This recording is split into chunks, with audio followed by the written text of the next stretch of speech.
La jeune fille appela son père pour qu'il s'arrête et salua l'homme. Elle lui dit qu'elle était malade. L'homme répondit que ses reins avaient cessé de fonctionner et qu'il avait besoin de nouveaux reins. La jeune fille lui demanda alors où elle pourrait en trouver. L'homme répondit que quelqu'un avait accepté de lui en donner un, et que c'était seulement ainsi qu'il pourrait vivre. La jeune fille demanda alors à son père s'il avait des reins. Son père répondit qu'il en avait deux. Immédiatement, la jeune fille dit qu'elle pouvait lui en donner un. À ce moment-là, la jeune fille le reconnut. C'était l'homme de son rêve. Anna était folle de joie. Elle dit aux personnes présentes dans la salle que l'homme de son dessein était lui. Anna montra son dessin pour le prouver. Tous louèrent son talent remarquable. Anna était très heureuse. La petite fille souffrait de pneumonie depuis sa naissance. Elle devait être traitée quotidiennement à l'hôpital. Son père s'enquit discrètement de l'état de santé de l'homme. L'infirmière expliqua qu'il s'agissait d'un criminel, mais qu'il était gravement malade, et qu'il était sous surveillance constante. Ce n'est qu'alors que le père se détendit. Puis, une chose terrible se produisit. Le médecin annonça que l'infection pulmonaire d'Anna s'étendait. Le père demanda si cela signifiait que sa fille pouvait mourir à tout moment. Le médecin répondit que c'était le pire scénario possible. Les parents avaient le cœur brisé. Au milieu de la nuit, Anna ne pouvait pas dormir. Elle quitta la salle. Dans le couloir, elle rencontra une femme de ménage. Anna engagea la conversation avec elle. Le nettoyeur lui a confié que sa femme venait de décéder. En entendant cela,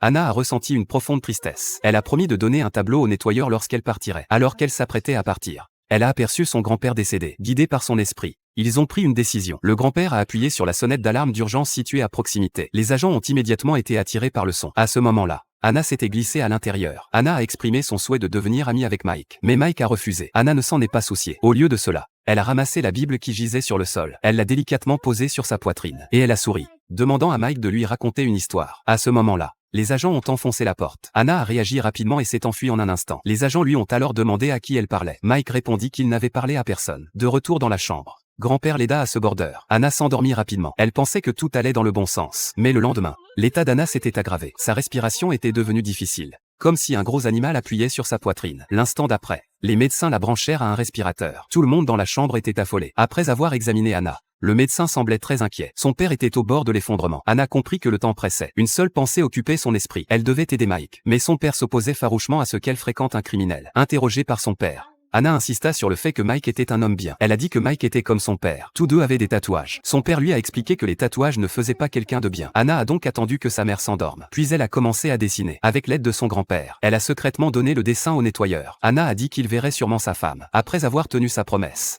elle avait quelque chose d'encore plus important à faire. Anna retourna à la porte de la chambre d'hôpital de Mike. Cette fois, l'agent était absorbé par son téléphone, sans se rendre compte qu'Anna s'était glissée à l'intérieur. Sa persévérance toucha Mike, et il commença à discuter avec elle. Bientôt, ils se mirent à partager des détails sur leurs maladies respectives. Puis Anna demanda à Mike de lui lire la Bible. À sa grande surprise, il accepta. Anna s'assit donc au chevet du lit, écoutant Mike raconter les histoires. Sa voix s'adoucit. À ce moment-là, ils se guérirent mutuellement. Anna lui demanda alors pourquoi sa photo de famille était déchirée. Il lui expliqua que sa famille ne lui avait plus donné de nouvelles. Anna le réconforta et lui demanda de lui lire une autre histoire. Il reprit la Bible et lui raconta doucement une histoire sur Jésus. Sa voix était apaisante. Une fois qu'il eut terminé, il invita Anna à se reposer. Alors qu'Anna s'apprêtait à partir, Mike la rappela. À partir de ce jour, Anna se rendit chaque jour ponctuellement dans la chambre de Mike pour l'écouter lire la Bible. Mike n'était plus aussi froid qu'avant. Il attendait chaque jour avec impatience l'arrivée d'Anna. Mais la pneumonie d'Anna s'aggravait de plus en plus. Pourtant, le pinceau dans sa main ne cessait jamais de bouger. Elle souhaitait offrir un cadeau spécial pour Noël. La veille de Noël, Anna prit discrètement les clés de l'officier et les plaça dans les mains de Mike. Elle souhaitait lui donner une chance d'être libre. Peu après, l'état d'Anna se détériora gravement, nécessitant une admission immédiate en soins intensifs. Cela l'empêcha de rendre visite à Mike. Pendant ce temps, dans la chambre d'hôpital, Mike feuilletait le cadeau qu'Anna lui a offert. Le dessin exprimait la volonté d'Anna de donner un rein à Mike. Mike a été profondément ému en le voyant. La veille de Noël,